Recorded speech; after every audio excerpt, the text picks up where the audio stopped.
주의하십시오. 그 다음에 전원생활 텃세나 이런 부분에 대해서 설명을 드렸었고, 그 다음에 시골 기촌생활에 있어서의 또 참고할 점 2개의 영상을 찍어봤고, 오늘이 3번째 영상입니다.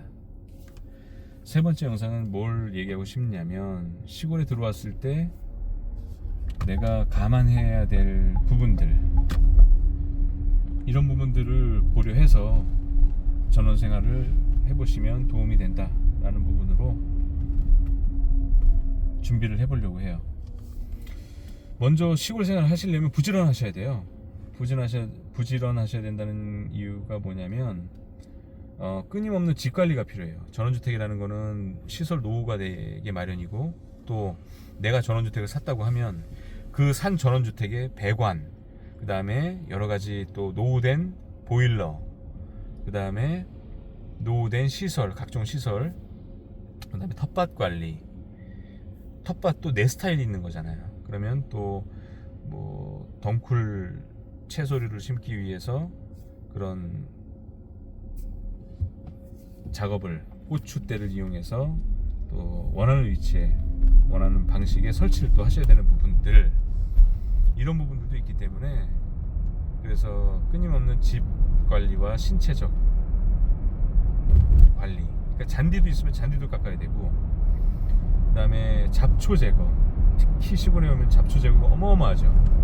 잡초는 진짜 이 거짓말이 아니라, 과하게 얘기한다면 뒤돌아서면 바로 앞에 잡초 제거하고 뒤돌아서면 또 난다 싶을 정도로 금방금방 자라요. 저희는 일주일에 한 번씩 그냥 하는데, 일주일에 한 번도 충분합니다. 일주일에 한 번 충분하는데, 그 정도로 잡초가 500m 전방에 60km 빨리 자라고 또 번식력도 강하고 생명력이 어마어마해요. 진짜로 진짜 어마어마합니다. 제가 한 번은 심심해서 토치로 잡초만, 그 길게 뻗은 잡초만 아주 그냥 저기 씨앗 뿌리지 못하게, 봉우리 씨앗 담겨있는 씨봉이라고 그러나 뭐라 그러나 모르겠지만, 그 씨앗 담겨있는 그 못을 토치로 지졌어요. 계속 시간이 좀 나서. 그랬는데도 어떻게 보면 또 옆에 나고 또 살더라고요. 또.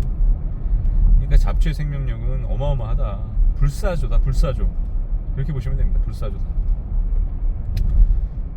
그 다음에 스스로 관리해야 되는 일이 많은 거예요. 그래서 농사, 시골 전원생활을 하다 보면 70대 이후, 80대 이후에 도심으로 가시는 분들이 종종 많이 있습니다. 그것은 건강 문제 때문에 또 허리도 아프시고 다리도 편찮으시고 하시는 분들이 또 생기다 보니까 어쩔 수 없이 도심으로 가셔야 되는 안타까운 분들이 계세요. 전원생활은 좋고 시골 공기도 좋고 너무 좋은데 건강에 안 받쳐주시는 거죠. 그런 경우를 옆에서 몇 번 봤는데 상당히 안타깝죠. 그런 부분들이 여러분들이 좀 고려해야 될 사항이다라고 보시면 되고, 또 인프라가 부족하죠. 생활 인프라.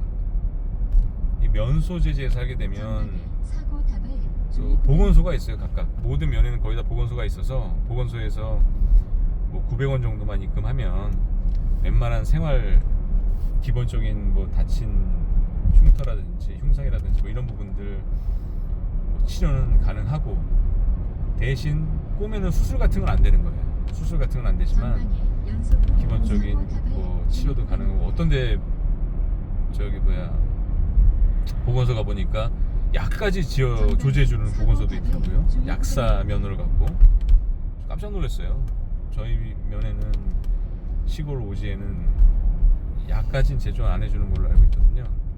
기본적인 상비약 정도지 어떤 무슨 뭐 당뇨약 뭐 이런 것까지 제조해주는 데는 제가 못 봤는데, 이제 그런 것도 있다라는 부분. 마트가 보통 멀죠. 근데 대부분 면에는 조그만 하나로마트, 미니 하나로마트들이 다 있어요.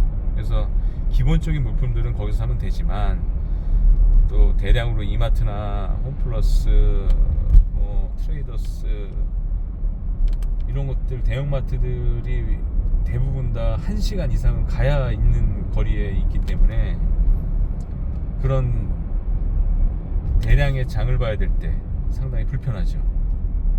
그런 부분들이 있다는 거, 인프라가 부족하다는 거, 그 다음에 생활 환경에서 벌레에 상당히 민감한 부분들이 많은 것 같아요. 특히 여성분들. 요즘에는 기온이 올라가면서 안 보이던 벌레들까지 보이더라고요. 특히 따까리라고, 깔따구죠. 따까리가 아니라 깔따구가 깔따구가 어마어마하게 요새 늘어났어요. 이게 참 힘들 정도로 깔따구가 너무 많이 늘어나서, 이게 깔따구라는 거는 사람한테 막 달라붙는 벌레예요. 막 눈에도 막 들어가고 막 그렇습니다. 보면 이게 좀 기후변화 때문에 그런지 갑자기 많아졌어요. 내년도에 어떨지 모르겠지만 그런 부분들. 그 다음에 나방들.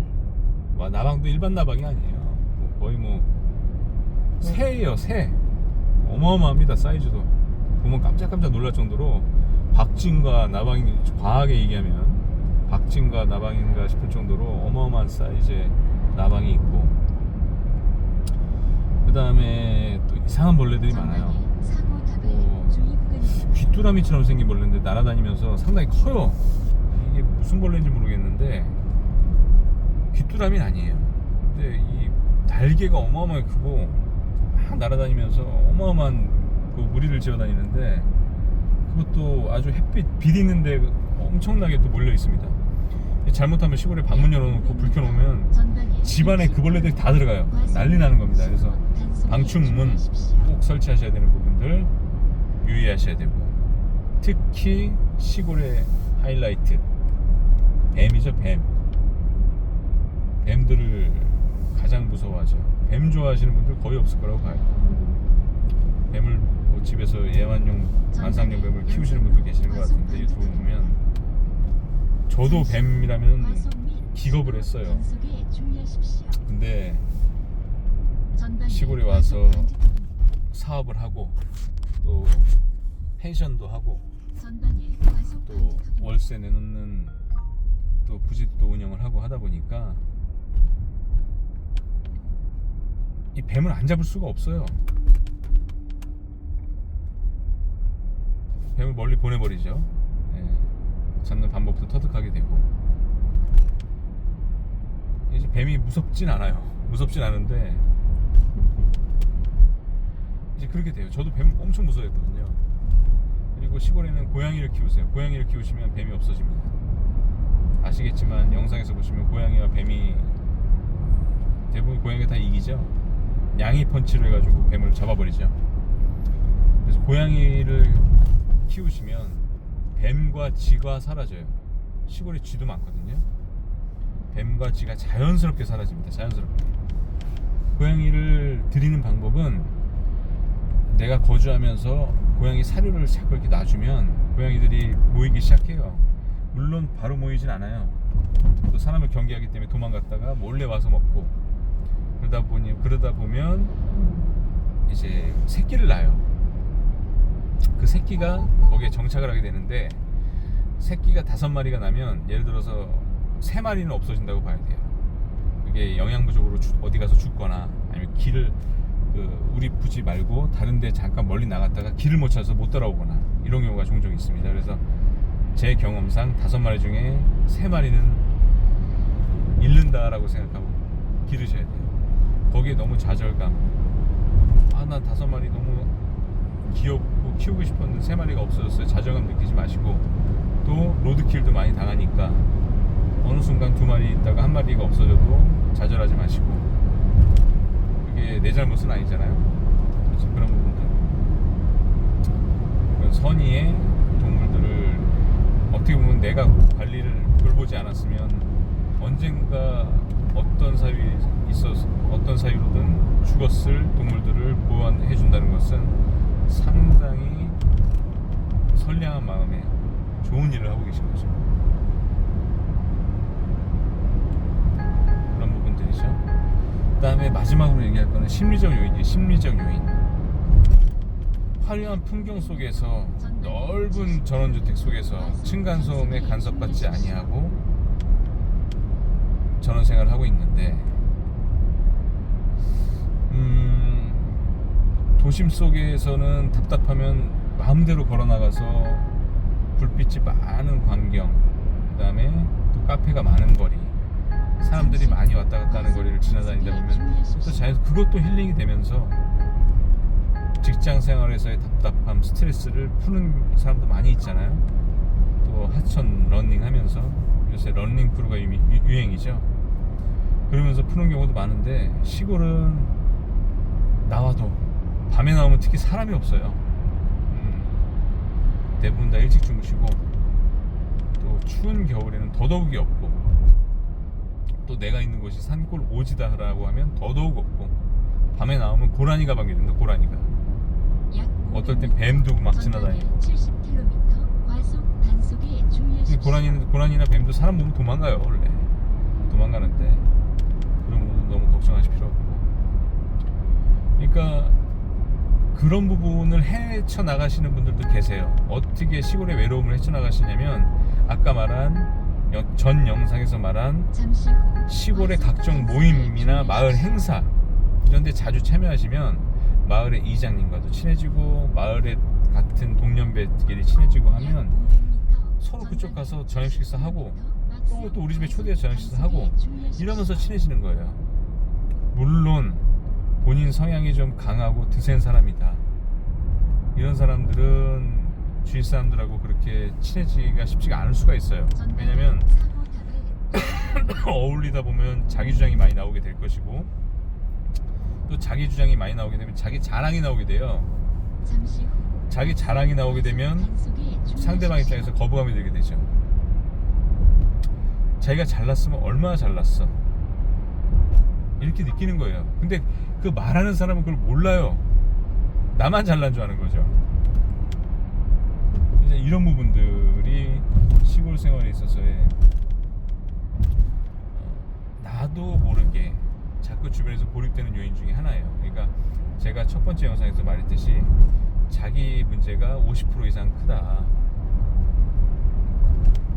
내가 잘났다고 예를 들어서 나이 들어서 가시는 분들이 많으시잖아요. 연세가 좀 있으셔가지고 내가 직장에서 어느까지 가봤어, 아니면 내가 사회생활에서 어느 위치까지 가봤어, 내가 어느 협회에서 회장을 해봤어. 그 사람들은 그걸 듣는 사람은 그걸 대단하게 생각 안 해요. 그냥 그런가 보다, 그런 거 하다 왔구나. 그럼 너는 지금 뭐 하는데 이렇게 생각하지. 지금 현실의 당신을 보는 거예요. 현실의 당신. 근데 만약 현실의 당신이 그룹 회장이야, 그럼 대단하게 생각하고 받들겠죠. 근데 그렇지도 않고 은퇴해 가져와서 과거 자랑, 자식 자랑, 이거 전혀 감흥도 없고 대단하게 생각 안 하거든요. 근데 그런 부분에 대한 착각들이 되게 많아요. 그러면 주변 사람들과 어울리기가 힘들어져요. 그러니까 그런 부분들을 잘 자기가 그런 사람인지를 돌이켜보고 그런 부분들을 절제를 잘 하셔야 된다. 절제할 필요성이 있다는 부분을 꼭 명심하시고, 그건 어디나 마찬가지예요. 어디나 사회생활에서 마찬가지잖아요. 그런 부분들을 꼭 명심하셔서 안정적인 성공하는 귀촌 전원 주말주택 생활을 하시길 기원하고, 만약에 본인이 주말주택이나 전원생활을 바로 하기 힘들다, 그럼 예행 연습할 수 있는 월세 매물을 찾아보시기도 권고해요. 그게 제가 가지고 있는 월세 매물도 있으니까 이 영상의 본문에 제 전락처를 적어 놓을 테니까 거기에는 벌써